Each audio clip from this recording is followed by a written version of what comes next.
happens today. This is amended to a 2-point speeding violation, and the case is closed. Thank you very much. I saw the order at the last court, but I don't know why I wasn't doing it.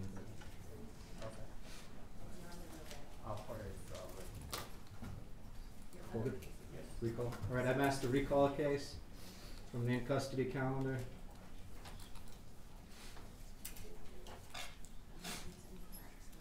Jonathan Porter, 22CR 049567. Is your true name Jonathan Jamal Porter? Yes. Mr. Porter, the state has filed a criminal complaint charging you with attempt murder with use of deadly weapon, discharging firearm at or into occupied structure or vehicle. These are 2 felony offenses. Did you receive a copy of that criminal complaint this morning? Yes. I see the counsel here. Our next different counsel. Thank you, Your Honor. Christina Rosenthal, getting with Amos, Lisa Rasmussen on behalf of Jonathan Porter. We've had the opportunity to meet with our client, Your Honor, this morning. Counsel, I can't hear you. Oh, I'm sorry. I'll go ahead and take over. We met with Mr. Porter. He lives in Los Angeles. We asked that reasonable bail be set. Obviously allegations in this case are of the nature that bail would be set in the ordinary course, so we ask that that happen. We'd also agree to no contact with the victim involved in this case. It is a contagious trait. Well, let me hear the state's position on custody status, and then I'll hear further representations from defense counsel. And Your Honor, the state will be requesting bail in the amount of $75,000. According to the NPR, the defendant is a moderate risk to reoffend. It looks like he does not really have ties to the community. He lives in California. He also has a bench warrant issued out of Good Springs in case 20M-CG006161.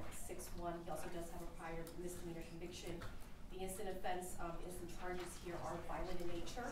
The defendant, during the course of an argument, pulls out a gun and shoots at a vehicle that is actually driving away.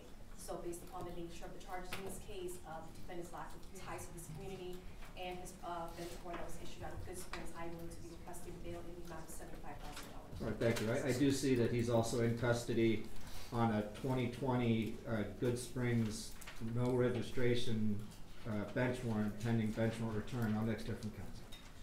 So, Your Honor, obviously that's a traffic ticket and it's a registration offense, so that we can deal with through the Good Springs court. I mean, obviously he's entitled to bail on that, right? And I don't necessarily think that the $75,000 bail is inappropriate. I think $50,000 would also be appropriate. He does live in Los Angeles. He's willing to agree that he would only come to Las Vegas for the purposes of resolving this court hearing in this case. So if the court wants to set that condition, that is fine. But otherwise, I submit to the court. I think $50,000 is equally appropriate. Okay, thank you. I have to take into consideration a number of factors here. There does appear to be an indication of employment that was mentioned in the arrest, the request for an arrest warrant. He was arrested on an outstanding warrant on a much less serious case. He's likely to be released at the age of 25. He appears to have a minimal history, if any. Looks like an arrest in 2016 and a misdemeanor conviction. It looks like he's got a number of people supporting him in the courtroom today, including, I've been told, a fiance and some friends and some business associates. Yes, that's correct. Thank you. I am going to set bail in this case based on the nature of the charges. The allegations are quite serious and could have been much worse. $50,000 is a reasonable amount of bail. Bail will be set in the amount of $50,000 cash or surety. It's likely that Mr. Porter is going to make that bail amount.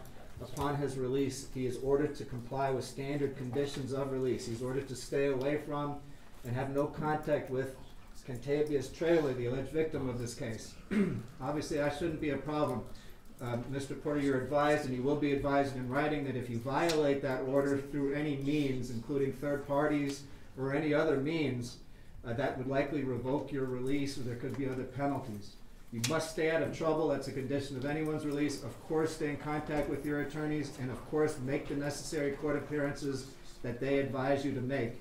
If you fail to comply, a warrant for your arrest could issue. You would face extradition back to the state of Nevada from California or wherever else you may be found. Do you understand everything, Mr. Porter? Yes. All right, counsel, based on my ruling here today, how would you like to proceed? We'll set the matter for preliminary hearing.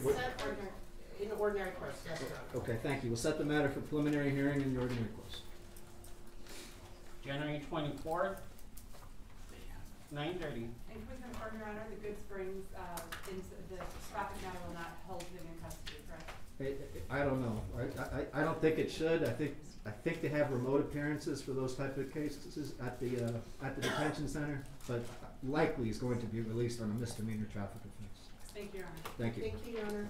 Thank you.